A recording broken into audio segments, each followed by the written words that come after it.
The discovery of the role is really the most thrilling part of this. The moment of bringing together research, a kind of a psychological investigation, emotionally putting yourself on the line and watching that, like I say, that Venn diagram cross over. And then actually working with a digital avatar for the first time and calibrating that to your performance so that you're working with the puppet. You're literally both puppeteer and marionette at the same time. So when you're beginning to see that all come together, and when you feel you've embodied that and that it becomes second nature, and that you are beginning to free up with that, having that character in your head, and those those early explorations are starting to become firm. That's a very rewarding kind of moment.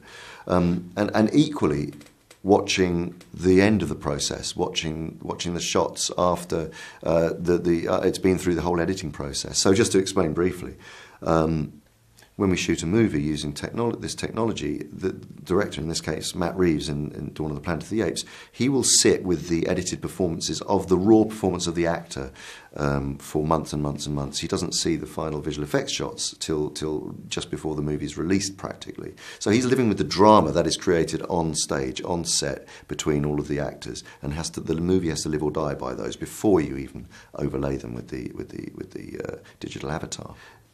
But when you do finally see that, when you see the performance interpolated and you see the rendering, you see the fur, the texture, the eyes, and you see the fidelity of the performance to what was authored on stage, that is an incredibly rewarding experience, because it's the coming together of everything. It's the power, the ultimate power of the essential underlying emotional performance brought together with the digital mask, which elevates and becomes something else. It cooks into this magic sort of otherness, and when you see that affecting an audience for the first time, like I will never forget the first time I saw Two Towers in New York in 2002, and the schizophrenic scene between Gollum and Smeagol playing out for the first time in front of an audience was literally quite the most extraordinary thing, because I just felt an entire theatre sort of creak forward and look up at the screen and be transported, and that was very rewarding.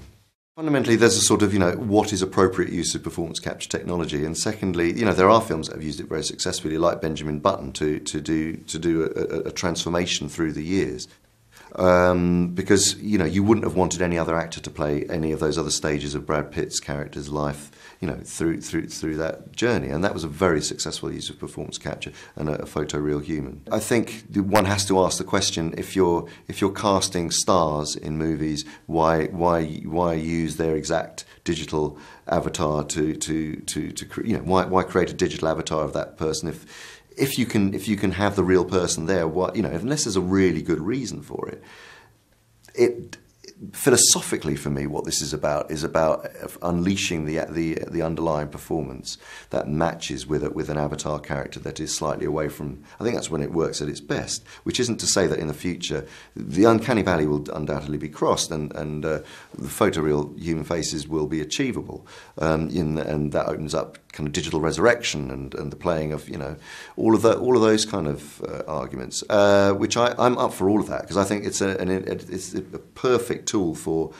It sits so well in the convergent space for examining all manner of exploration of character, both moving away from humanoid into much more abstract characters. For instance, I'm working on Jungle Book and Animal Farm, directing those two movies, where actors are playing quadrupeds, where they're playing pigs or panthers, or there's a huge range and way of harnessing an actor's performance and using it as the emotional backbone for characters without them being manifested in humanoid form. And so I think it's ultimately it's an age-old thing. It's back to character and story, and if it's an appropriate use of the technology if it's the only way or the best way to explore the character, use it. If not, then don't. If it's the best way to tell the story, use it. Then, or if not, then don't. I'm so thrilled to finally get here to it. I've been asked for some years to come, and I've never been able to make it. It just hasn't worked out. So I'm really excited to be amongst people who speak the same language, who are at different stages of their careers. From students through to seasoned professionals. It's just a great melting pot of talent, but people who all speak the same language, who are really jazzed about similar things. And I'm thrilled to be here this time with Dawn of the Planet of the Apes, which I think is going to be a most amazing movie. I think Matt Reeves has done an exceptional job, and the visual effects in this movie, the way that the Weta have moved on the facial pipeline in this is it's groundbreaking and world leading, and to celebrate their work as much as the actors' work here and what we're all trying to do. So it's a great forum, and I'm really pleased to be here.